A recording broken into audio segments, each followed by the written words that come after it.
The calling, the invisible dystopia. Look around. On the subway, in restaurants, in classrooms, in bed before sleep. Everywhere, the same image repeats itself like a sacred, involuntary ritual. Faces are illuminated by small screens, eyes fixed on a glow that has become impossible to ignore.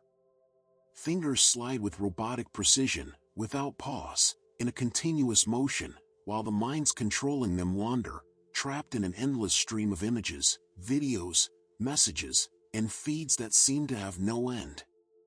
It's a digital current that carries us away, even when we think we're just navigating. We live in a world where every silence is filled.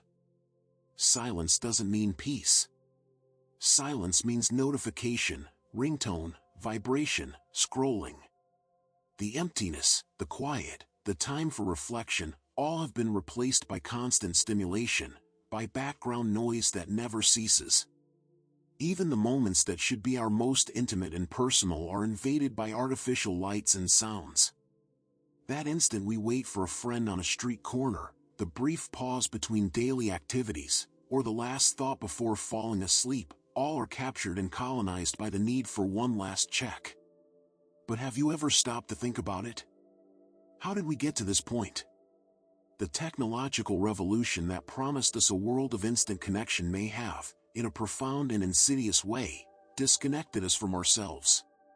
Why has it become so difficult to be alone with our own thoughts that we feel a palpable anxiety when we don't have a screen in front of us to distract us? Why does it seem that, to feel alive, even for just an ephemeral moment, we need external approval, constant stimulation, and an endless stream of novelty? The answer may be right in front of us, in the palm of our hands, in our pockets, always present, always demanding. Meet Anna. Not long ago, she used to love playing her guitar, spending hours drawing in her sketchbook, or simply talking with friends for hours on end, without the interruption of a single ping. Today, those passions seem to belong to a distant past. They are forgotten, covered by a thin layer of digital dust. Every hobby, every moment of quiet leisure that required stillness, effort, and presence, has given way to the infinite scroll of feeds, to a compulsive search for something new, for a video that will make her laugh for a few seconds. She knows it's not good. She knows she should step away, but some kind of invisible force prevents her. Anna is not alone in this struggle. She, like millions of others, describes a familiar and overwhelming feeling. Anna says, "It's like my brain is hungry, always asking for more." Every like, every new video, every notification, they bring a quick relief, almost like I can breathe again, but that feeling disappears almost instantly, and I have to keep scrolling. It's a cycle that seems impossible to break, like a thirst that is never quenched. Anna's experience is not a weakness of character. It's not just a matter of personal choice, laziness, or lack of discipline. It's something more complex. It's an invisible, powerful cycle, almost engineered to be irresistible. A mechanism carefully designed to trap the mind, to transform seconds of fleeting pleasure into hours of distraction and emptiness. It alters the way we feel, the way we think, and, fundamentally, the way we relate to the world around us. And this is where our investigation begins, at the crossroads of technology and human psychology. Because if millions of people around the world, in different cultures and social contexts, live the same routine, if families, students, workers, and young people share this experience, maybe we're not just talking about a bad habit. Maybe we are facing something much bigger. A silent epidemic, growing unnoticed, crossing generations, and redefining the way we connect with life, with others, and even with ourselves. And now, the question that remains for all of us as this journey begins is simple yet deeply unsettling. If technology has the power to bring us closer, then why do we so often feel more alone than ever? The anatomy of capture. To understand why millions of us can't put down our phones, we need to go deeper. It's not just a simple lack of willpower. The real answer lies in a place much more intimate and complex than we can imagine, our own brain. For millions of years of evolution, the human brain was shaped and perfected for one single, fundamental mission: to seek out rewards. It was a perfect survival system, calibrated to keep us alive, aware, safe, and connected. We felt a wave of pleasure from finding food after a long period of hunger, from building a secure shelter, from strengthening the bonds within our community. Each of these rewards triggered a biological mechanism, a small release of dopamine that reinforced the behavior. It was a natural cycle, designed to keep us in harmony with the world around us.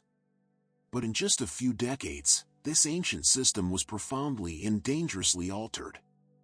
Digital evolution, at a speed unprecedented in history, presented us with a shortcut. We replaced natural rewards with artificial bursts of light, sound, and information. Every like on a photo, every message notification, every new video discovered in an infinite feed releases a bit of dopamine. It's a quick, potent, and, most crucially, unpredictable dose. The brain loves unpredictability and uncertainty. It enters an alert mode, always expecting a new surprise, a new dose.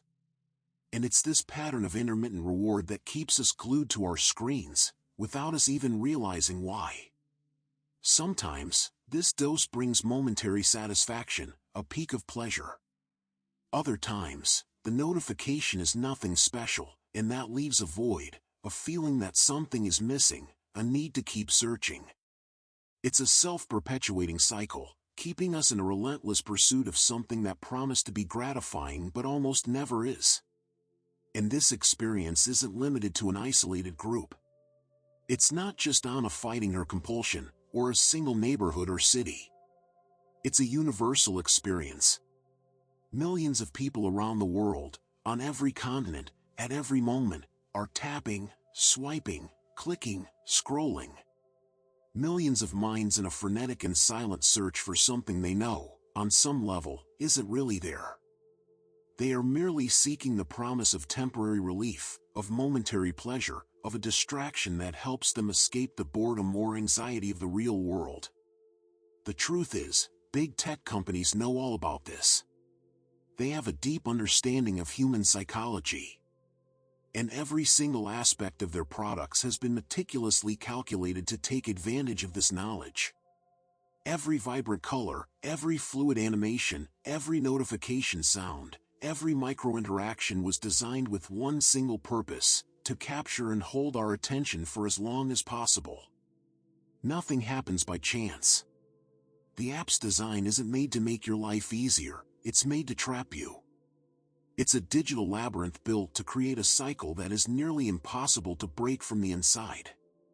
A former employee of a Silicon Valley giant, with a voice full of weight and regret, once confided, "We don't build apps.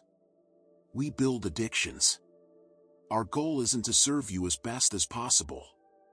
The goal is to keep you trapped, to maximize the time you spend on the platform. Every second you spend scrolling through the feed is measured, analyzed, and converted into profit. You are not the client, the end consumer. You are the product. Your attention is the most valuable commodity." It's both impressive and deeply disturbing to realize that this capture of our attention is so silent, so subtle, that it becomes almost invisible. Yet, its strength and power are undeniable. Every minute spent on social media, every scroll, every video watched, every post shared, is a data point that is directly translated into profit for a global industry that has our attention as its sole and most important resource. An entire global economy that is based on and expands from every single second we spend with our eyes fixed on a screen. And even if we know all this, even if we see the signs and feel the weight of this dependency, resisting is not an easy task. Every notification, every vibration, activates chemical responses in our brain, reinforcing the cycle, making it more and more automatic. It's not a matter of a simple personal weakness or a lack of willpower, it's human psychology applied with unprecedented scientific precision, using our own brain as a tool against ourselves. But there is hope. Because if the human brain is the most adaptable machine in the universe, capable of learning to get hooked on this cycle, it is also capable of learning to free itself from it. We can relearn attention, reconnect with patience, and, above all, relearn to live with consciousness. The first and most vital step on this journey is understanding. To understand how we were captured, to understand the invisible design behind every app, every feed, every stimulus. This awareness is the key to beginning to reverse the process, to regain control of our time, our attention, and, above all, our own lives. The journey to liberation begins now. When it all spills over. As the time spent in front of screens increases, the effect becomes visible, almost palpable. It's no longer hidden just in notifications, feeds, or silent statistics. It manifests in real life, in moments we should be with other people, in spaces that should be safe, calm, and connected. The boundary between the virtual and real worlds no longer exists, it has been dissolved, and the overflow from digital life into analog life is now an undeniable and worrying reality. In schools, teachers, who are the most direct witnesses to the development of a new generation, are noticing profound and alarming changes. Children who were once able to maintain their attention for considerable periods, who were genuinely curious about the world and capable of waiting for a reward, now get distracted at a dizzying speed. They show a chronic impatience with any task that doesn't offer immediate, instant stimulation. Long books, which demand patience and imagination, have become inert objects. Exercises that require logical reasoning or deep reflection are seen as almost insurmountable challenges. Patience is decreasing, as is the ability to retain and process information long-term. For some, the teacher has become just another source of content, competing with the dynamism and speed of a 15-second video. In homes, the impacts are equally strong and, at times, painful. Parents try, with good intentions, to build bonds and memories with their children, offering attention, open dialogue, and shared experiences. But they are often met with eyes glazed over by screens, hands endlessly swiping, and a dense silence punctuated only by electronic sounds at the dinner table. What used to be a sacred time for conversation, laughter, and shared stories has now become a moment of coexistence without a real connection. Parents feel lonely, children feel misunderstood, and technology becomes the invisible wall that separates them, even when they're in the same room. It's impossible to ignore the direct effects on the mental and emotional health of an entire generation. An increase in cases of anxiety, depression, loneliness, and insomnia has become a parallel epidemic. Young people and adults report sleepless nights, racing hearts, and a deep sense of emptiness, even after hours of engagement on social media. What was once the pursuit of pleasure and hobbies, sports, deep conversations, and gatherings with friends now depends on the next ping, the next like, the next notification to feel any momentary relief. The personal accounts are painfully unanimous and revealing. Patients in therapy offices, friends venting, family members opening up in honest conversations. A young woman confesses, with tears in her eyes, that she cries alone at night, worried about the amount of time she wasted on a feed whose content she can't even remember. A middle-aged man, in a moment of reflection, realizes with sadness that he missed crucial moments of his family's growth because the online game or social media always came first. These are stories that are repeated in thousands of homes around the world, across different ages, cultures, and social contexts, revealing the universality of this dependency. The epidemic, therefore, is not just a matter of individual choice. It's collective. It's social. It's in classrooms, in companies, in homes. It's in our bodies, our minds, and most dangerously, it's eroding the very foundation of our relationships. It spills over in a silent but destructive way, affecting our capacity for empathy, patience, and genuine connection. And while this reality expands, technology continues to advance, becoming more and more engaging, personalized, and irresistible. Every update, every new feature, every unexpected and calibrated stimulus reinforces the cycle. We are rewarded with mere seconds of pleasure and then pushed to seek the next stimulus, in a carousel that never stops. The cycle closes, making resistance a monumental task. But it is at this point of saturation, when the pain and lack of connection become unbearable, that awareness also begins. Because realizing the extent of the impact, admitting that this dependency has infiltrated our lives, is the first step toward freeing ourselves from the cycle. Understanding how this dependency affects our thoughts, our relationships, and our feelings is what gives us the chance to choose differently, to take the reins of our own existence.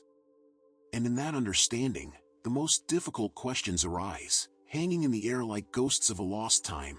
How many real connections have been lost? How many precious moments have disappeared while we were looking at the blue light of a screen?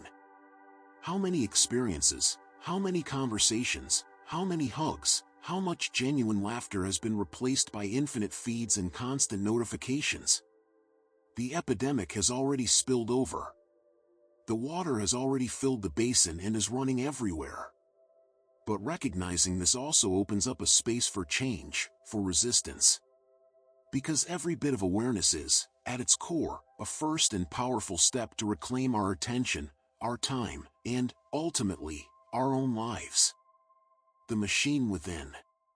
As millions of people around the world spend countless hours in front of screens, an essential and uncomfortable question hangs in the air: who really controls all this? Who decides how, when, and for how long we'll be hooked by the next notification, the next image, the next video? The answer lies in the power centers of major tech corporations, in the rooms of engineers, designers, and psychologists who, based on vast amounts of data, engineer our digital reality. Big tech companies don't just create apps or social networks. They create experiences deeply designed to capture our attention, shape our behavior, and, most importantly, ensure we always come back. Every vibrant color in the interface, every subtle animation, every notification sound, every micro-interaction has been carefully and scientifically calculated to stimulate the human brain at its most vulnerable points. And often, the ultimate goal of all this engineering isn't to make people's lives better or easier, but to extend the time they spend hooked to these screens, consuming content, and getting caught in a cycle that seems to have no end. This harsh reality has been confirmed on different occasions by voices from inside the industry. A former employee of a Silicon Valley giant, with the weight of experience in their voice, once confessed, "We don't design apps. We design addictions." Every feature is measured, tested, and optimized down to the millisecond. Every change, no matter how small, is tested on thousands of users to see which one keeps them hooked for longer. It's not designed to serve you. It's designed to trap you. You are not the client. You are the product. It's difficult, almost impossible, to notice this manipulation in everyday life because the experience is so smooth, so fluid, and even pleasant. Apps become extensions of ourselves. But the reality behind it all is harsh and relentless. We are in a system that has turned our attention, our most precious and limited resource, into a commodity. Every second spent on a feed, every video watched, every infinite scroll, is monetized. The attention economy has become one of the most powerful and profitable forces of the modern era, and we are the raw material for this tireless machine. The internal charts of these companies show an exponential growth in the average time people spend on apps. Internal meetings, whose information has been leaked over the years, reveal a constant, almost obsessive testing process. The colors of buttons, the placement of new features, the timing of a notification, the success sounds when a task is completed, everything is meticulously planned. The goal is not user satisfaction, but user retention. The algorithm doesn't show you what you need to see, but what it knows will keep you engaged for longer, because that's what the machine needs. And while this machine operates silently in the background, millions of users, often without realizing it, have their routines, habits, and even relationships shaped by these design choices. A simple decision on how notifications are displayed can determine how much time you spend away from your family, delaying important tasks, affecting your mental health, decreasing your patience for slower activities, and, in the long run, eroding your attention span. The machine doesn't force your hand. It seduces. It creates a bond of reward and expectation that is continuous, almost irresistible, with the simplest and most powerful logic in the world: reward quickly, create an anxious expectation for more, keep the mind on alert, and, in doing so, hold attention for longer. And even if we know all this, even if we see the signs of our own dependency, it's difficult to resist. Because, as we've explored, every notification, every micro-reward, triggers a chemical response in our brain, reinforcing the cycle, making it more and more automatic, almost a second nature. It's the perfect intersection of human psychology, neuroscience, and strategic design, where our own brain is used as a tool against our freedom. But understanding the machine from the inside isn't just a frightening exercise. It is, in fact, profoundly liberating. Because knowing the mechanisms, seeing how our attention has been transformed into a traded commodity, gives us the power to make conscious decisions. It allows us to regain control and, above all, to set the boundaries that the machine will never set for us. It gives us the chance to say no, to disconnect, and to redefine our relationship with technology. The final question, therefore, is inevitable and urgent: if we are the product, how can we reclaim our own freedom? How can we win back our attention, our time, our focus, and our lives, and redefine our relationship with the digital world before it completely redefines us, turning us into mere consumers of a programmed reality? The return to reality. But not everything is lost. It doesn't all have to be this way. While millions of people remain trapped by the blue light of screens as if under a modern spell, there are those who have begun to seek another way of living. A quiet, but powerful, resistance is emerging. These are people who, through small acts of rebellion, are rediscovering the value of presence and of the present moment. They are looking for a life where technology isn't the center, but a tool, a complement, and not a controlling force. Groups of young people, tired of digital boredom and the superficiality of online interactions, are participating in digital detox camps, where cell phones are put away for days on end and the real world, in all its complexity and beauty, takes center stage. They run on trails, feel the wind on their faces, and the earth under their feet. They listen to the sound of birds, the murmur of rivers, and the crackle of wood burning in bonfires. They are forced to look into each other's eyes, to share stories, to laugh, and to have fun without the need for a camera to document it, without the validation of a notification or an infinite feed to tell them that the moment is worth something. And in these moments, they discover, with genuine surprise, that life, connection, and fun can exist in a genuine way, offline. Experts, activists, and content creators dedicated to the topic have a clear and unequivocally liberating message: technology is not the enemy, and the problem isn't in the device itself, but in the way we relate to it. And, most importantly, this relationship can be changed, renegotiated, and rebalanced. The power doesn't belong only to the industry, it also belongs to us, as conscious users. As one young activist said, her voice full of conviction, "The control is in our hands, literally." Technology isn't going to disappear. But we, as a society, can and must decide when and how to use it. We can dictate the rules of the game instead of being played by them. And so, we return to Anna. Her journey, like that of millions of others, is a reflection of this movement. She still feels the temptation, the anxiety, the need to scroll endlessly, like an invisible itch in her brain. But now she deliberately seeks other routines. She makes time to read physical books, allowing herself to get lost in a story without the distraction of a pop-up. She practices meditation, feeling her own body, her own breath, and the quiet of the environment around her, without the sound of notifications in the background. She observes the world around her, the passing clouds, the movement of leaves on a tree. It's not an instant transformation. There's no magic cure for an epidemic that has spread for decades. But there is progress.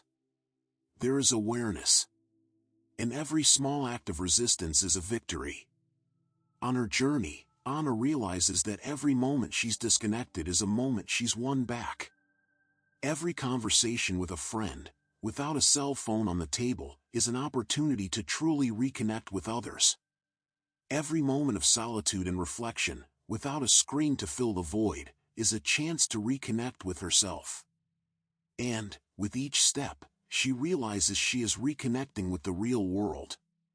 The final thought is inevitable: if this epidemic is silent and invisible, the cure must also be personal, slow, conscious, and continuous. Because the time we spend connected doesn't have to be time lost forever. It can be reclaimed, step by step, choice by choice. Every decision we make about how to use our screens is a step toward freedom, an act of reclaiming our own autonomy. The world doesn't have to be divided between the human and the digital, as if they were opposite and irreconcilable poles. It can, and should, be a balance, a harmony. A coexistence where attention, presence, and technology work together, and not in opposition. And this choice, this search for a balance, begins with small gestures: turning off your phone for a few minutes, putting the device away during a meal, looking into the eyes of the person next to you, and feeling and living the present moment without the need to record it. Technology can be an incredible tool, capable of bringing us together, of teaching us, and of inspiring us. But only when we are the ones controlling its pace, and not the other way around. The true revolution may, in the end, be in reconnecting with the real world. And, in this way, the cycle of attention can begin to be reclaimed, one instant at a time. The presence revolution. Throughout this journey, we've unraveled the layers of a silent epidemic, understood the science behind our capture, and seen the consequences in our lives, our homes, and our minds.